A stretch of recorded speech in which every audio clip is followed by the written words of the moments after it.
everyone. Welcome to another episode of Parallel Barkings. My name is Larry Backer, Woof Woof, and I'm here with my puppy. Ariana Backer, bark bark. Well, today we're going to talk about war, and we're going to talk about new ways of engaging in war. Not new ways, but new expressions of the power of emerging techniques for warfare, and the way in which it both expands the possibility for combat and democratizes, really takes away the power of the state to control warfare in the modern context. This, of course, has been made clear in stories that have been circulating over the last 24 to 48 hours in the context of the engagements between Israel and Hamas that started earlier this week. And it involves in what has been called by some of the press digital chaos. Ariana, so what's Yeah. going on? And we are referring to an article by Wired, which um, retells the what they're calling hacktivism, um, or what is being called hacktivism, um, which is, as you might be able to tell, is a bunch of hackers jumping into the fray. Now, these are both connected to the institutional apparatus and freelancers, right? People who just want to get involved, Yeah, who may or may it's not have a connection to the organizations that are the principals in the ground operations. right. Okay. So apparently, within hours of the rockets entering Israel, the such hacktivist attacks started to spring up against both sides. And when we say both sides, it was just against websites and applications.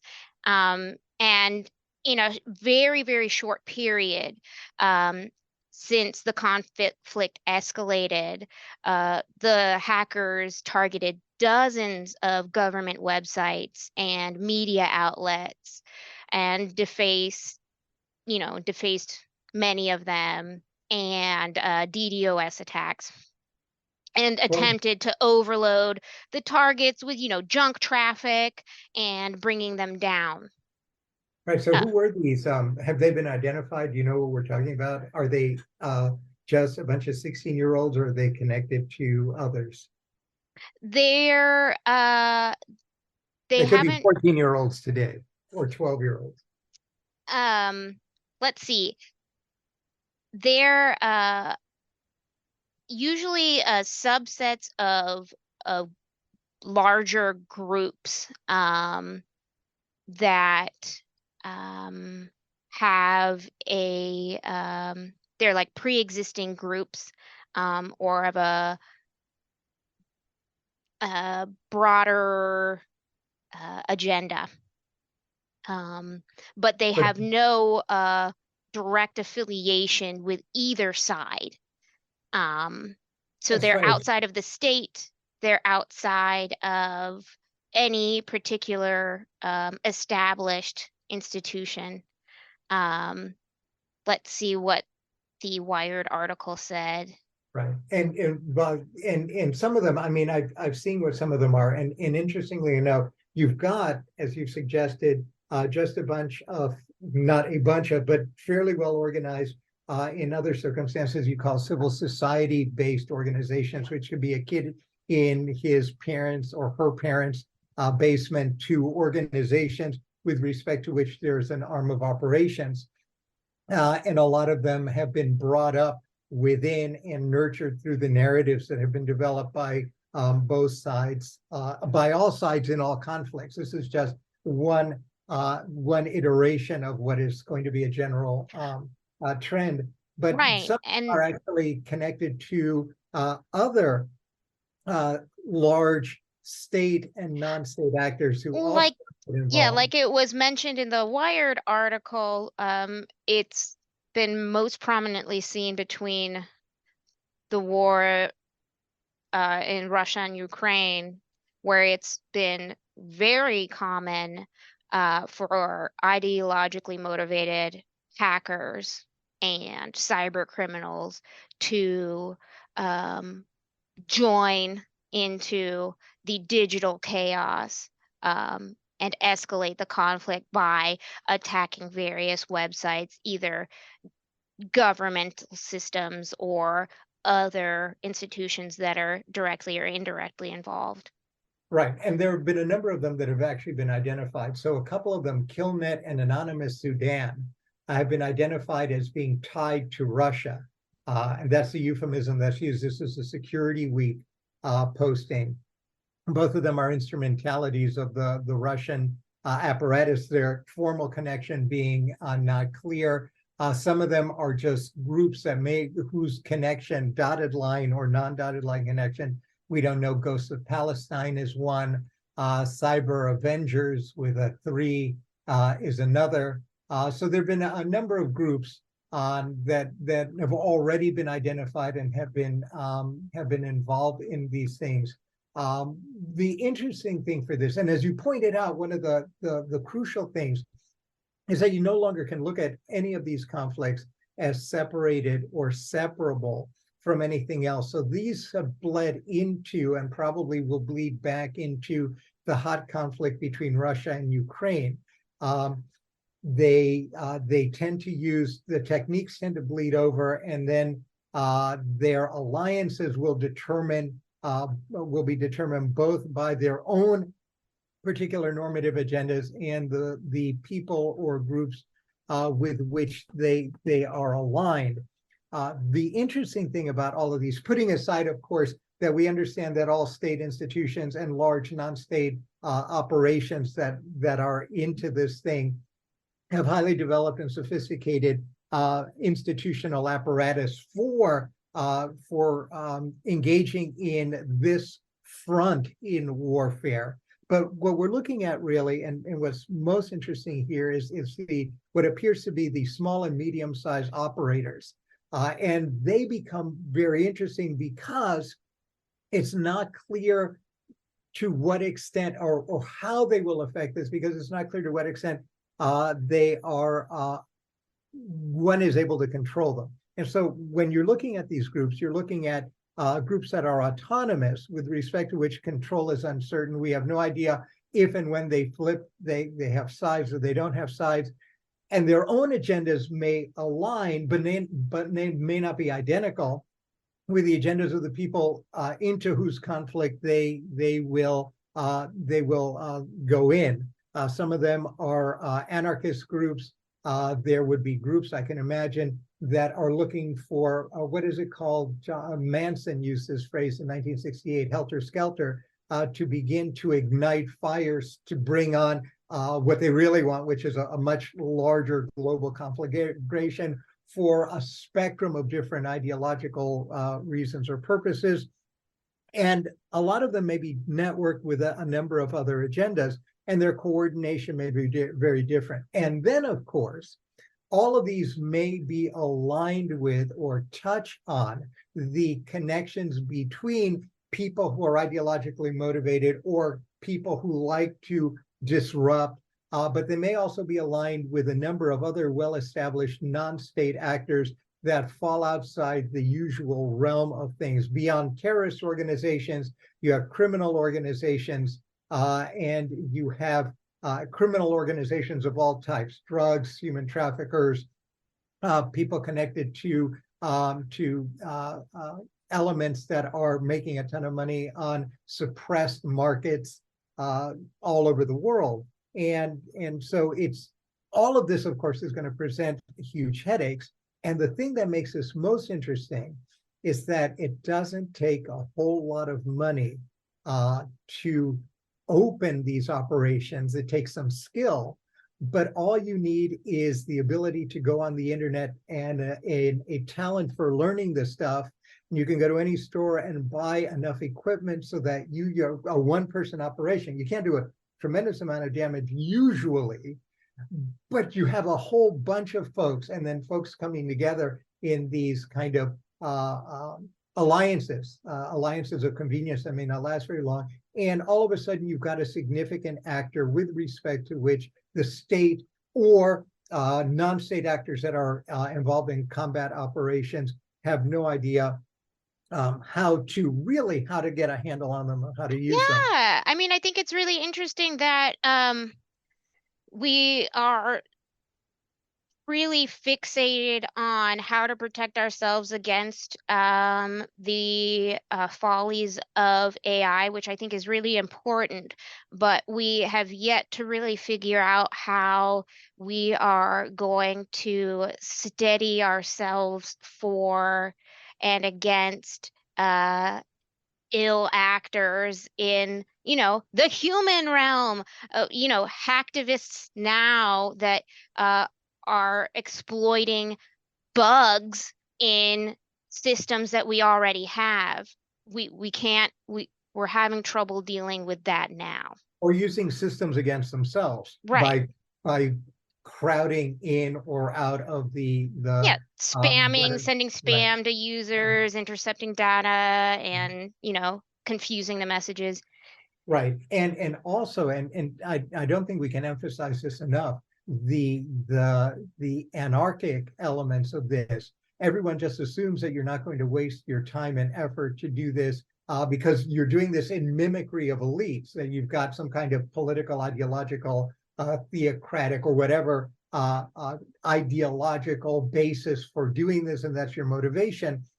It is quite possible that any number of these folks are doing this because they can. Mm-hmm. It's just not clear. And because it's not possible really to get a handle on this because these things change and morph, people come in and out, and you're dealing with hundreds of millions of people potentially who can do this, who have access in a system that is built on openness, right, and transparency and internal projectability, that it becomes a much harder thing to do. And so, in a sense, this democratization of an increasingly significant instrument in aid of war, in aid of state policies, which then move into the killing, right, physical contact, does a number of things. One, I think we're already past the point where we understand war as nothing more than people putting armies out on the field and killing each other. We understand that war is now a spectrum thing, but we still are tied to 19th century notions that war doesn't count unless you have a bunch of bodies on the ground dying. We're also now becoming much more sophisticated in distinguishing between that kind of killing on the ground that is tolerated within a rule system, and that kind that we label criminal activity. And that certainly is a process that began at the beginning of the First World War and now has its own institutions and institutional apparatus.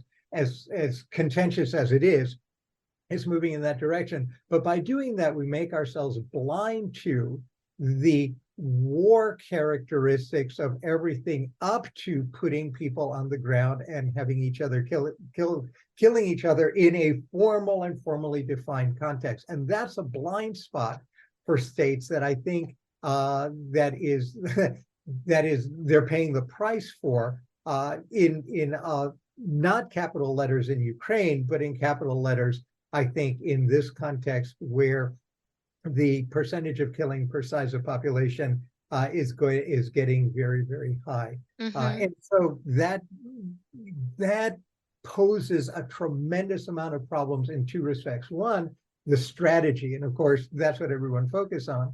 But two, having spent 70 years or so creating a legal apparatus for the containment of war, we now discover that in fact the operational center of war has moved from the thing that they have been obsessing about, lawyers and policymakers have been obsessing about since 1945. It's been descended from that into some other place that can have as significantly negative an effect as the traditional fear of putting two sets of uniformed groups of people facing each other one way or another. This is metaphorical, and then shooting at each other until one side retreats. That humanity's penchant for thinking in pre-20th century terms is still astonishing in the face of everything they're doing. I agree. I feel like the writing was on the wall when, the internet was invented. When the internet was invented. And I'm glad you said that. In fact, the writing was on the wall in Israel as well. There were reports, certainly in October of 2022, for example, when cyber companies in Israel already began to note and to write. These are things that were posted in September, October of 2022, expressing increasing concern about the rate and nature of what they then called abnormal internet traffic within Israel, wondering what is going on. There was probably some response, but clearly not one that in the larger scheme of things was particularly effective. And so that's really interesting as well.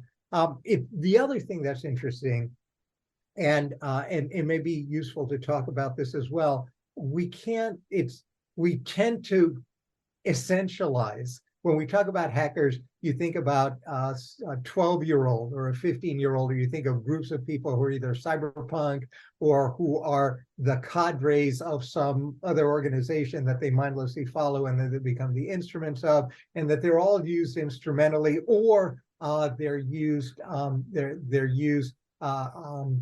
anarchically or nihilistically to some ends or others. But what is sometimes forgotten is that the weaponry that they use and their effectiveness is the differences in their targets and their effectiveness can also complicate these things. And I can't help but disentangle this as well to make the matrix that we're looking at here in this context a little more complete. And so I just want to work through some of the things that are due, just like we have cluster bombs, we have nuclear bombs, we have bullets, we have hackers are not just hacking and clicky and then something happens and it's the same thing. They're actually quite distinct modulations. One of them is, and there are now names for this, so there's typography. One of them is hack and leak, and that's of course been very common. We do this even in a non-war context. You go into a system, you hack into it, you get a bunch of sensitive information, and you leak it, or you sell it. You sell it to criminal gangs, and we've seen that with financial information, or you sell it to enemies of these people for what's it called, doxing purposes, phone numbers and personal information, residence, or you leak it because you want to embarrass them. The Panama Papers and any number of the Americans have been. I'm laughing, but it's not really a laugh. The Americans have been a constant victim of these hack and leak, and then they post a bunch of sensitive diplomatic information. But redacted. Right. And another one is to disrupt. So you've got hack and leak, and then you've got disruption, and this is to crash systems. And you're going to want to crash key systems. Everyone worries about nuclear power plants, but you ought to as well worry about taking down a traffic light system in New York at 4 o'clock in the afternoon, or taking down quality control systems in water plants. So here you're looking at key infrastructure. You're crashing the banking system. You're crashing systems for the processing of welfare checks or traffic lights, all of which can have a disruptive effect and much more effective sometimes than just having a bunch of people in uniforms go off and kill other people in uniforms, or in the case of Israel and Hamas, people who are not in uniforms, who just happen to be there and targeted. So the third then is misdirection.